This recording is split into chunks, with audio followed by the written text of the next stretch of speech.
When we meet Harada Rai Toro, he's singing with friends at a rehabilitation center in southern China's Guangdong province.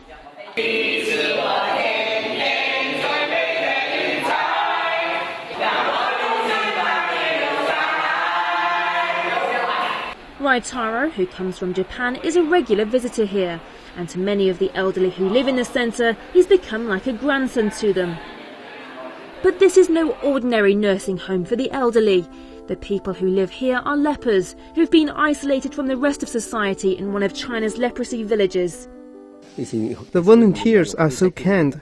They really care for us. They serve us with all hearts and never ask for any payback. They encourage us, help us, and support us. I'm very happy here, really. Leprosy is a chronic infectious disease which mainly affects the skin, the peripheral nerves, mucosa of the upper respiratory tract, and also the eyes. Leprosy was recognized in the ancient civilizations of China, Egypt, and India. The first known written mention of leprosy is dated 600 BC. Throughout history, the afflicted have often been ostracized by their communities and families. The Hongwei Center is among the 657 leprosy villages in China. 69 lepers live here, and all are in their 60s and 70s. The leprosy villages act as quarantine camps for China's leprosy patients, as well as a nationwide effort to bring the epidemic under control. Since many of these villages tended to be built in remote areas, many of these leprosy sufferers have become shunned by society and even abandoned by their families.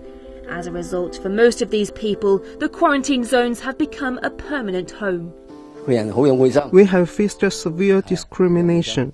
In the 1960s and 1970s, we were mocked by everywhere. We were abandoned by the rest of society. It was a really miserable time. But now this group of people who have been ostracized by society have a new ray of sunshine in their lives, in the unlikely form of a Japanese man called Harada Rataro. Rataro first came to China in February 2002. Upon arrival, he was saddened to hear about how these people had been forgotten in the leprosy villages. I was bullied when I was young, so my dream was to become a journalist in order to eliminate all kinds of discrimination in society. I decided the first step was to prove that I don't discriminate myself, and so I decided to join a work camp that had been organized by NGOs in Japan and ROK. Rataro has become a trailblazer in providing care and support for China's leprosy sufferers. However, at first, the job wasn't easy.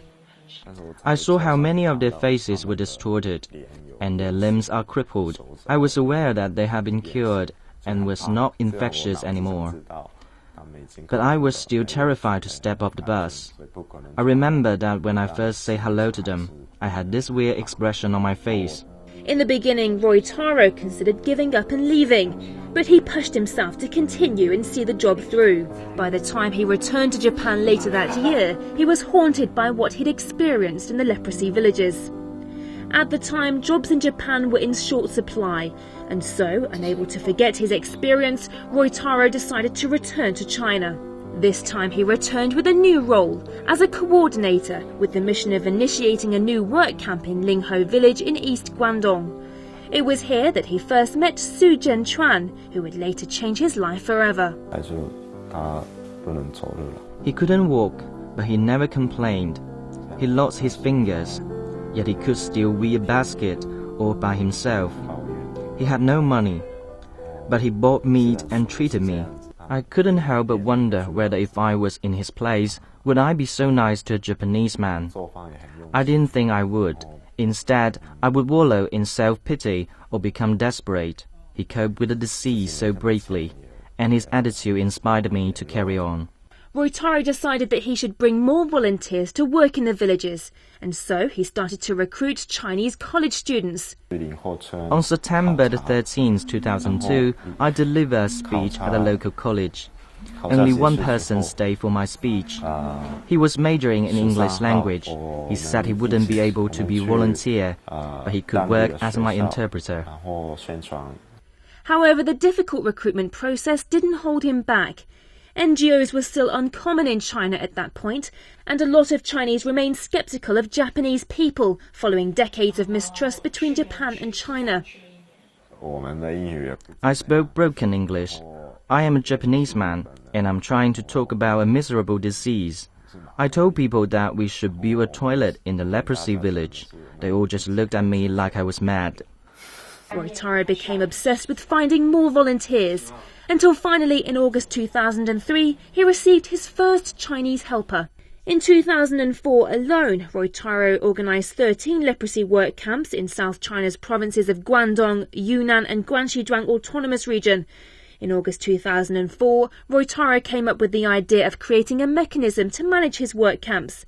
Later, Joy in Action was established. I was elected as a director, so it became irresponsible for me to leave my pals and go back to Japan. So I told myself that I would stay here for 2 more years. Then after we had launched several work camps, I knew that I wouldn't go back. Then I got married, and now I have settled down in China. Roitaro's wife Tai Jianshan is one of his Chinese volunteers. She's different. Many sufferers of leprosy are handicapped, and they can't stand up. When talking to them, most volunteers just stand above them. Jie Shan would crouch next to them and talk to the villagers on an eye level. I thought she was different. Tai's consideration and love left an impression on Roitaro. They later married in the quarantine village in Linghe, where they had first met each other. In the past, I did it only for the villagers of Linghe, especially for my friend Su Zhenquan. But after all these years, I'm glad to see the Chinese youth grow up and do more volunteering work. That's my biggest pleasure.